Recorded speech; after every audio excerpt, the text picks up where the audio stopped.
Hello hello सत्सा Bhagat ji. सतसाहिब जी। भगत जी मैं अलवर जिला से बोल रहा हूँ। जी बोलिए। मैं हेमंत दास।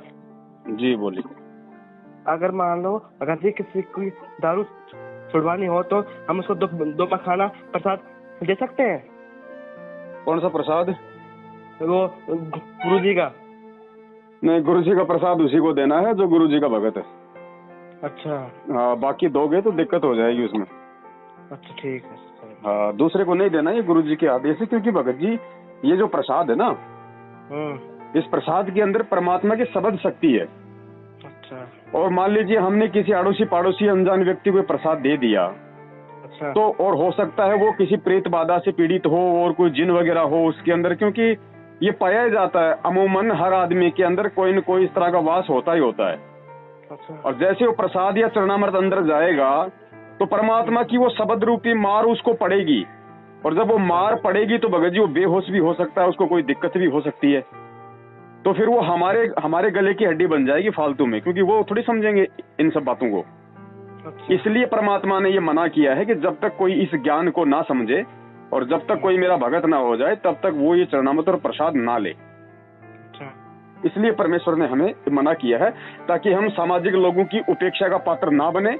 दो गालियां हम ना खाएं, दो गालियां फालतू में हम गुरुदेव को ना खिलाएं। ये है।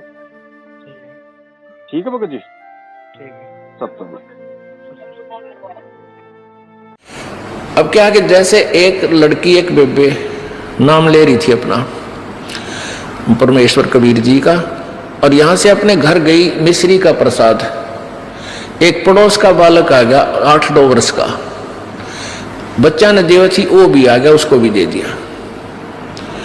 अब वो प्रसाद खाते लड़का अपने घर चला गया, घर जाते दौरा आके गिर गया।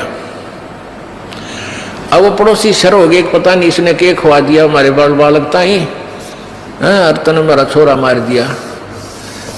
अब वह कहने लगी देखो वैसे तो आप कुछ भी कहो, ये इस बालक ने मरा तो नहीं, वो फिर ठीक हो गया, लेकिन 2 घंटे के बाद होश में आया।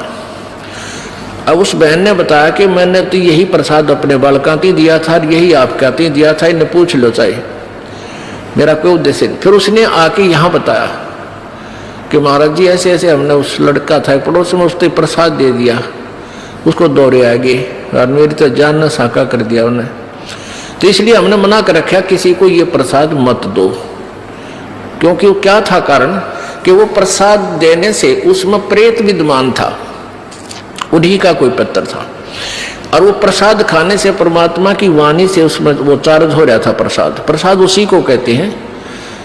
जैसे भगवान शंकर जी के शिव जी के वचनों से वो गंदा अंडा चार्ज हो गया, वो उसमें फिर दोबारा से चेतनता आएगी, स्वस्थ हो गया।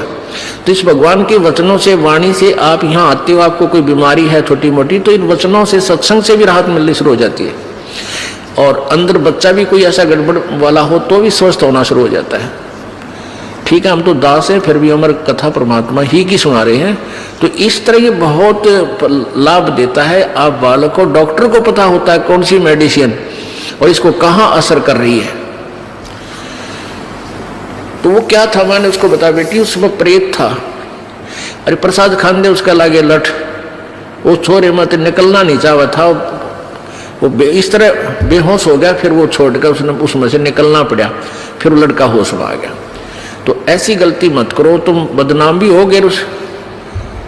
उनको कोशिश करो फिर समझाने की, नाम दिलाने की अपने मित्रों को, भाई बहनों को, पड़ोसियों को।